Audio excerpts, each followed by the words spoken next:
Today we're going to be going over my top 10 anime where the MC is insanely overpowered. Now, as usual, this list is my opinion, so if you disagree with my list, that's perfectly okay.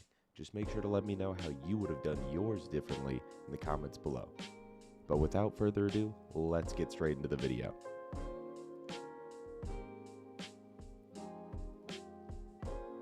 Alright, so first up at my number 10 spot is Shigeo Kageyama, or Mob, from Mob Psycho 100. Now, Mob seems like your average shy, somewhat nerdy middle school kid just trying to find his place in the world, but to our surprise and his dismay, he also has psychic abilities. Mob's abilities continue to put him in precarious situations as he tries and fails to live a normal life. Even comparing Mob to other espers he meets in this story really isn't an option, as Mob would essentially be considered a god in their world with all of the latent and reality-bending powers that he is capable of using.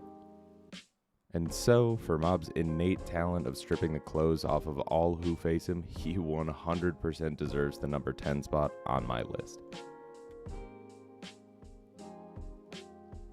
Now, coming in at number 9, we have Shin Wolford from Wise Man's Grandchild.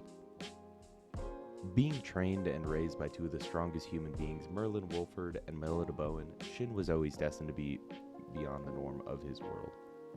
Showing his exceptional talent and world-changing abilities from the get-go, Shin scares even his adoptive grandmother with his insane capacity for destruction. But seeing as how naive he can be, it's unlikely he would ever actually use his nuclear-level magic in a way that would actually be a concern. Later on in the story, using his world-changing powers to become a leading force for positive change, and leading a crusade against intelligent and immensely powerful demons invading their countries, more and more people continue to become aware of just how much stronger Shin really is. And so, for not knowing that taking over the world was even an option, Shin Wolford gets the number 9 spot on my list. Number 8 is going to be Shiba Tatsuya from The Irregular at Magic High School. Tatsuya follows the standard trope of being incredibly overpowered while actively trying to hide his abilities. He would easily be capable of using his advanced knowledge and experimental modifications given to him by Japan's government to cut down all who oppose him, but he really only uses his power when his sister Miyuki's safety is threatened. Only truly coming to demonstrate his full power later on in the series at her request, Tatsuya is seen to be capable of nuclear-level destruction as well as possibly god-tier recovery abilities, bringing some of his friends back from near the brink of death. So to avoid offending Miyuki, this hardcore sister con earns his number 8 spot on my list. And now at number 7, we have Boji from Osama Ranking. Now, even all the people in universe thought that the main man Boji was weak and would never amount to much based on him being born deaf, criminally weak, and unable to act his age. But this absolute monolith of perseverance proved them all wrong and showed that anyone can improve with the right teacher. Coming into his own on a journey alongside his only true friend Kage, Boji learns a power that only he would be able to use effectively and saves his entire homeland, defeating one of the strongest kings, his father Boss, and simultaneously earning his right to be named a king himself, as well as proving all his haters wrong. For being the most adorable badass, Boji fought off all contenders for his number 7 spot on this list. For number 6, we have Wan Ling from The Daily Life of the Immortal King. Now, Wan Ling is a man who really just wants his crispy noodle snacks, but all around him, annoying things continue to get in his way. This could be anything from villains who assume he's trying to thwart their evil plots, or ancient demonic beings bent on destroying the world, and most of all, his classmates in high school.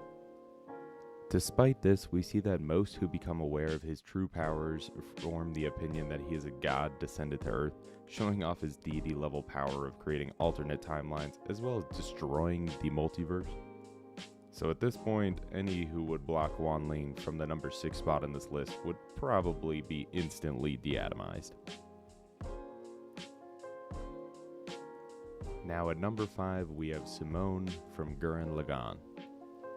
Moving back into what we'd call a little bit more mainstream anime, Simone from Gurren Lagann is the man who one day pierced the heavens. Starting out as a simple boy who was continuously amped up by his best friend Kamina to free them from their underground dwelling in a world ruled by beastmen piloting giant mecha named gunmen, Simone finds a key to a small gunman face as well as the key to their escape, becoming a drill pilot who Kamina repeatedly says will pierce the heavens. Following this credo, even after Kamina's untimely death, Simone takes back the surface world from the beastmen and their spiral king, and eventually leads the human race into space, literally piercing the heavens. As someone who never let his friends' dreams die, Simone easily drills in his spot at number 5. Next up was an easy choice for one of my top 5, Anos Voldigod from the Misfit at the Demon King Academy. Right from the beginning of the show, Anos is seen as showing all who doubt him that even if history has been changed, there is no one stronger than the true Demon Lord after he has been reincarnated. From literally snapping at his descendants to instantly turn them into a paste, to evaporating one of the largest lakes in their world instantly, no one can deny his strength after meeting him, even if they do continue to doubt his identity. And so, for the greatest one-liner in recent anime history, Anos deserves my number 4 spot.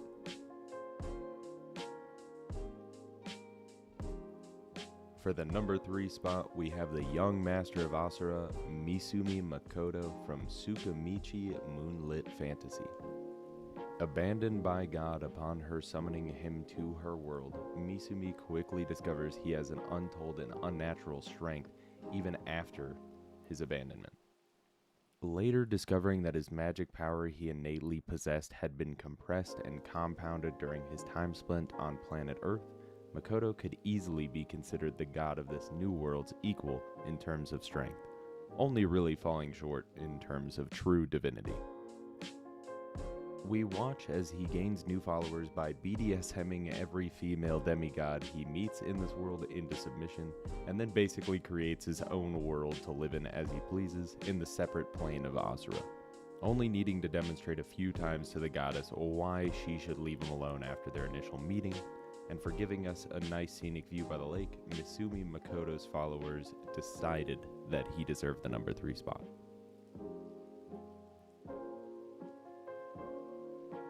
At my number 2 spot, we have Rimuru Tempest from That Time I Got Reincarnated as a Slime. Reincarnating naturally into the world he now inhabits as a slime, Rimuru befriends one of the most deadly forces immediately upon entry in that of Veldora. Promising to be his friend to stave off the never-ending boredom Veldora incurred during his imprisonment in a cave, as well as promising to assist in freeing him, Veldora grants Rimuru a name, which in their world grants the recipient a portion of the grantor's power, returning the surname Tempest to Veldora as a gift. Using his newly granted power and ability to consume and replicate anything in this world, Rimuru eventually assumes the post of a demon world, which in this world essentially is a king who rules by strength and gains many exceptional followers and powers. But for being a fellow man of culture, Rimuru earns the number 2 spot on my list.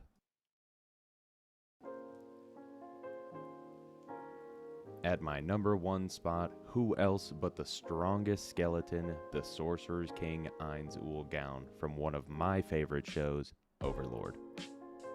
Having been mentally transported into his in-game avatar in a world very similar in terms of magic and creatures to the game that he played, Ainz Ooal Gown, previously known as Momonga, along with his now sentient NPC followers, decide to entirely conquer this new world that they find themselves in. Demonstrating on multiple occasions that he is smarter than his inner monologue would let on, Ainz's vastly superior capacity for magic, and followers who always act in his best interests using their devilish intellect, it's no surprise that anyone who has thus far crossed their path has been crushed without hesitation. Season 4 just having finished, and the next movie releasing in the coming months covering their actions in the Holy Ruble Kingdom, Overlord remains as one of my favorite shows and is definitely one that would be worth picking up should you not have already seen it. For establishing himself as the only world power, Ainz took the number 1 spot, uncontested. Anyways guys, that's my list. If you enjoyed this video, please do drop a like as it really helps me out. And if you want more content like this, go ahead and hit that subscribe button down below.